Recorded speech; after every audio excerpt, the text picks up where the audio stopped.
technology that is involved in doing that? I mean, speak about blowing my mind. It's like, how do we do this? So I want to ask you, who's responsible for this mess we find ourselves in today? I mean, the systematic racism that we are experiencing in our world today, the runaway inequality, the brokenness of our healthcare system, and the deep divisions that exist in what we call the United States. Well, this morning I am not wanting to talk about who's responsible as much as I want to talk about what is our responsibility to this mess. Now, this is not to say it's not important we identify responsibility for the mess, but identifying responsibility is not enough. How we respond to our responsibility is what ultimately matters, isn't it? Do we get defensive? Do we reject our responsibility? Do we act as a victim of our circumstances? Or do we allow it to move us towards real and lasting change, to real healing?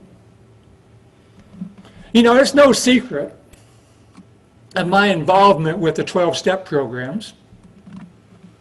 I believe that program saved my life. If not actually physically, it did save my life mentally, emotionally, and spiritually.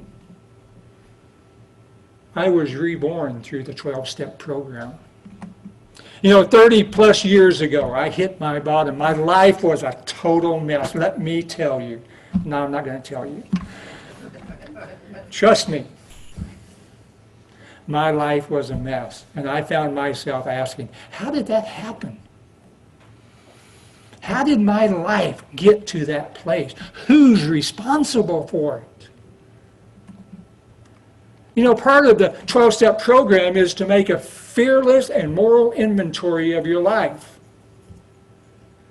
And when I did that, I came to understand that a lot of the problems I was experiencing in life was a result of being raised in a very dysfunctional family system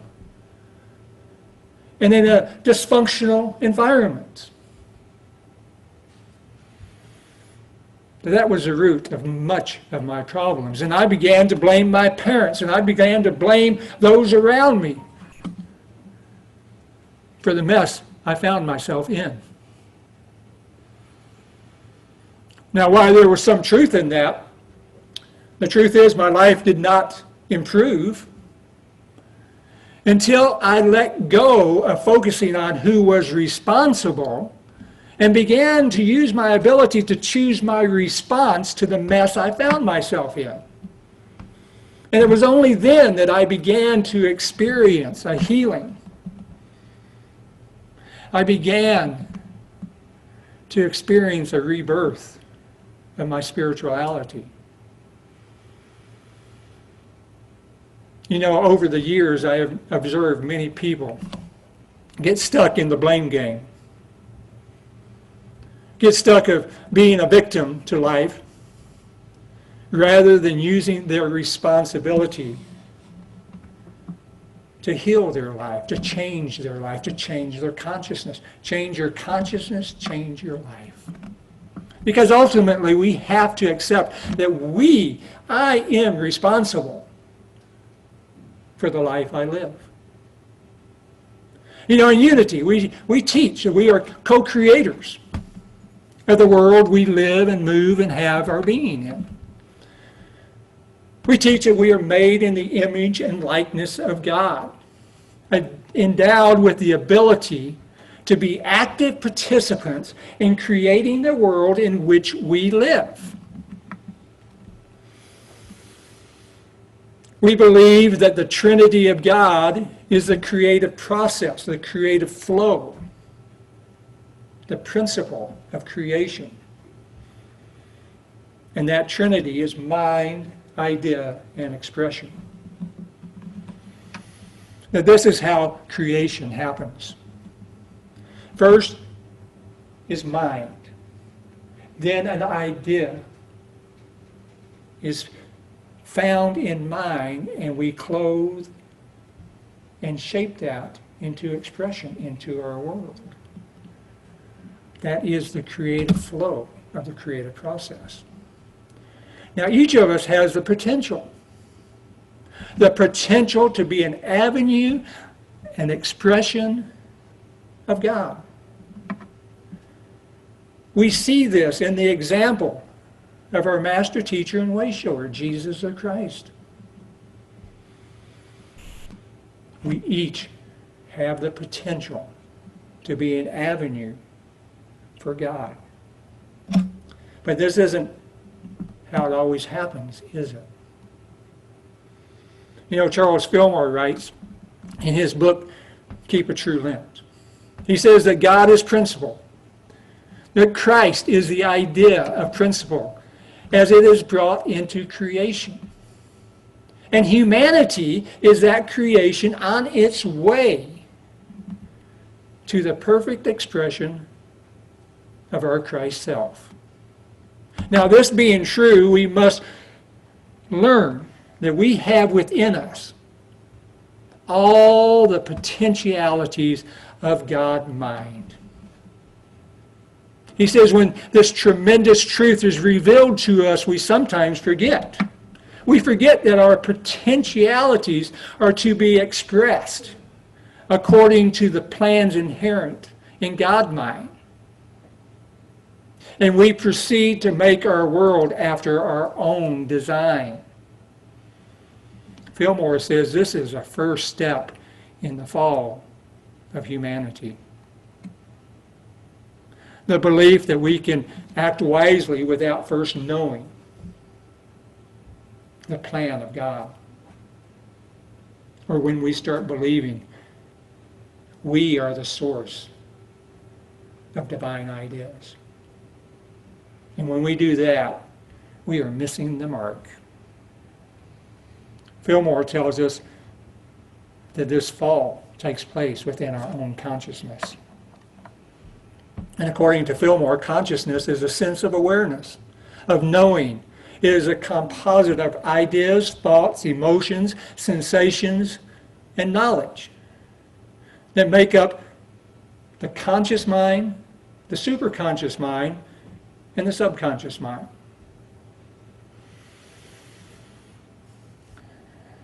And that these three phases of mind working as a whole bring forth God's plan for humanity.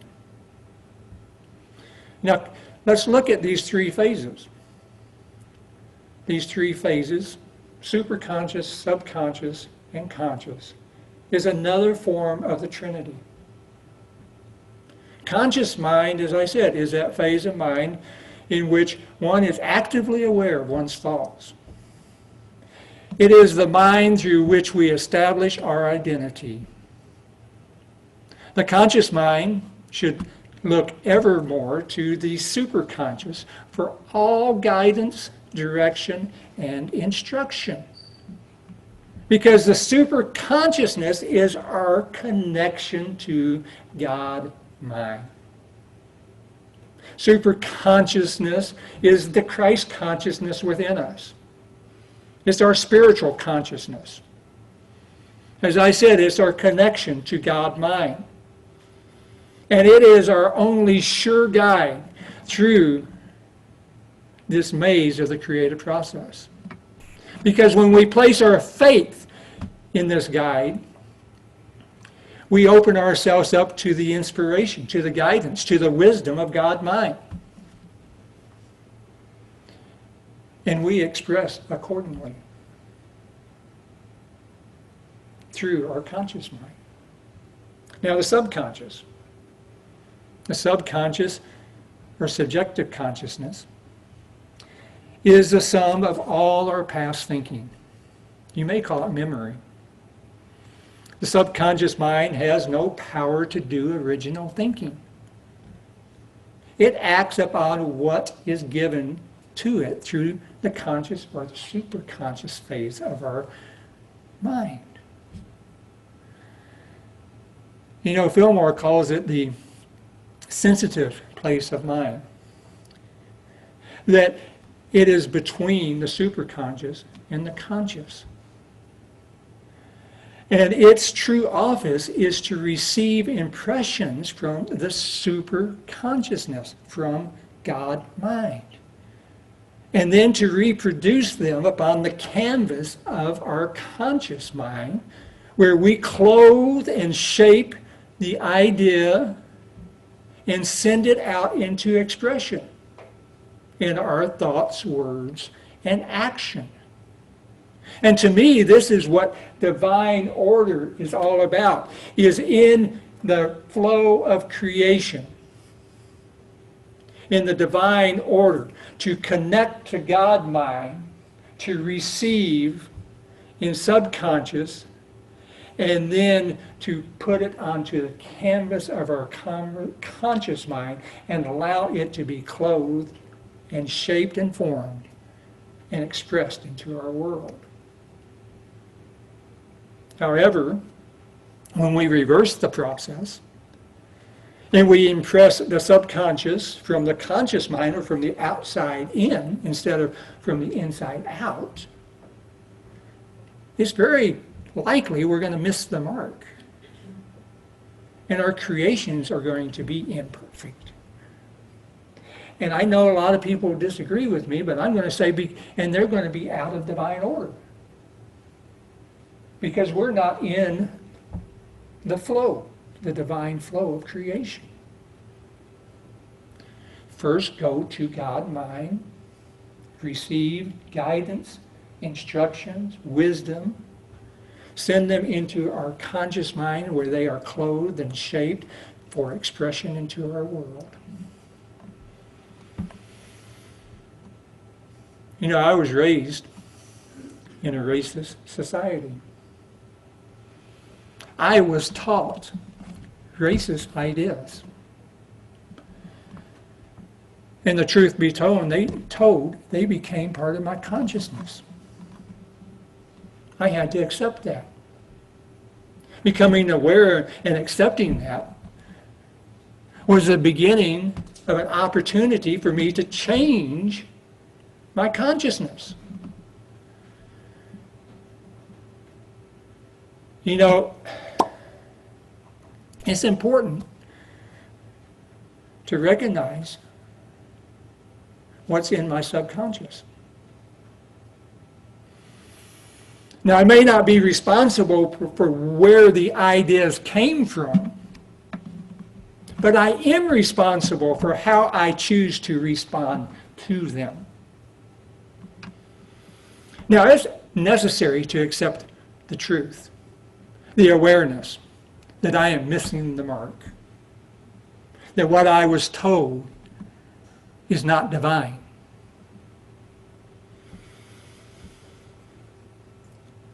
And it's important for me to focus on my response ability to what I discover within me in order to effect lasting change in my world and in my life. Change my consciousness, change my life. You know, that's what we talk about here in Unity so much. We have the power, we have the ability to change our consciousness by looking at what is in our consciousness and choosing how we will respond to it.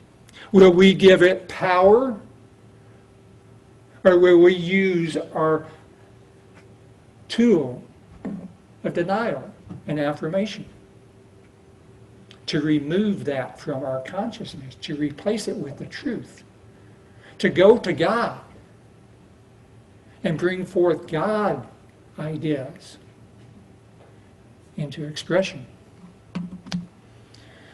You know, in the end, focusing on who's responsible will not bring the change that is so necessary in today's world. But focusing on what our responsibility is can. We can take the time to establish divine order in our lives by taking the time to turn within, to connect with God, to connect with God mind through our Christ self. This is why unity talks so much about taking time to meditate, to start connected to God, to capture those ideas. Because, the truth be told, I believe anybody who turns within and connects to that place within them, anybody wants to experience love. Everybody wants to experience peace and justice in their lives. Everyone wants those things if they turn within and connect to that divine presence within them. And to bring them into the subconscious and move those ideas into our conscious realm to where we clothe and shape them. And we express them out into our world through our thoughts, words, and actions. Utilizing our responsibility in this way can lead to lasting change, can heal the mess that we are in. And if we do this together, we can fix this mess. Let's do it. All right? So it is.